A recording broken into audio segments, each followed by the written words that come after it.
नमस्कार साथियों, आज का हमारा टॉपिक है पैमाने के प्रतिफल। व्यष्टि शास्त्र में पैमाने के प्रतिफल यह एक दीर्घकालीन अवधारणा है। यह सभी साधनों को एक साथ एक ही अनुपात में बढ़ाने पर कुल उत्पादन में होने वाले परिवर्तन को दर्शाता है।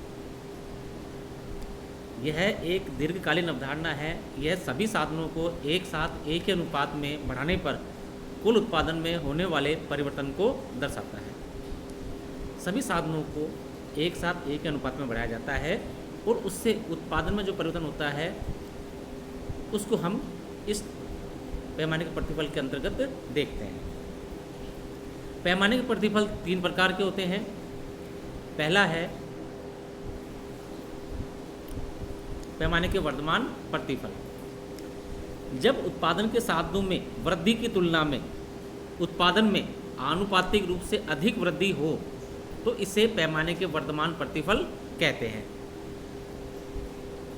जब उत्पादन के साधनों में वृद्धि की तुलना में उत्पादन में आनुपातिक रूप से अधिक वृद्धि हो तो इसे पैमाने के वर्तमान प्रतिफल कहते हैं।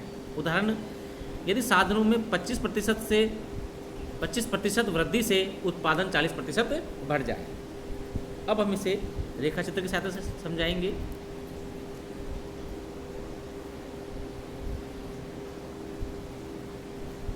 हमने क्षैतिज अक्ष पे लिया है L श्रम की मात्रा और लंबवत अक्ष पे लिया है K पूंजी की मात्रा।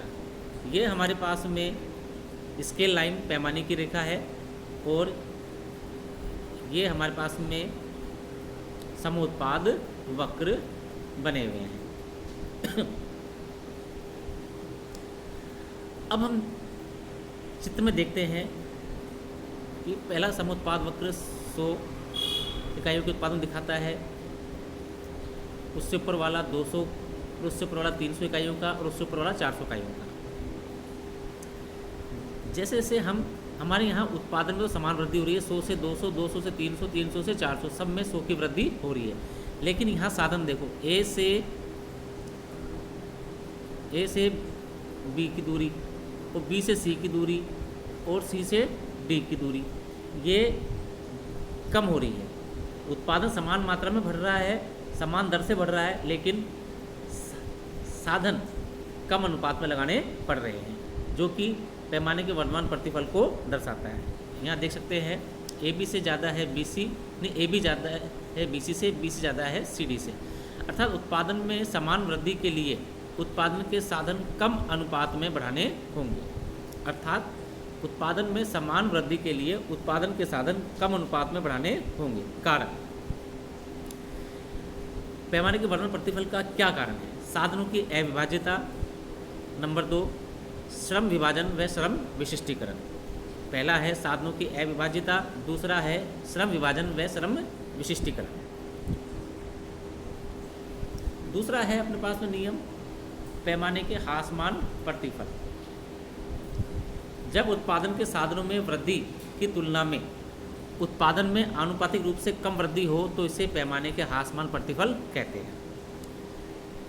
पैमाने के ह्रासमान प्रतिफल, जब उत्पादन के साधनों में वृद्धि की तुलना में उत्पादन में आनुपातिक रूप से कम वृद्धि हो तो इसे पैमाने के ह्रासमान प्रतिफल कहते हैं। साधन तो ज़्यादा लगते हैं और उत्पादन कम होता है। यहाँ पे भी हमने रेखाचित्र लिया, क्षैतिज अक्ष पर श्रम की मात्रा, लंबवत अक्ष पर K की मात्रा। तो ये हमारे पास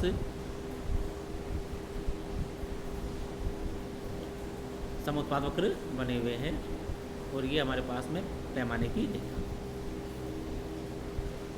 जैसे जैसे समोत्पाद वक्र ऊपर खिसक रहा है वैसे वैसे उत्पादन में वृद्धि हो रही है।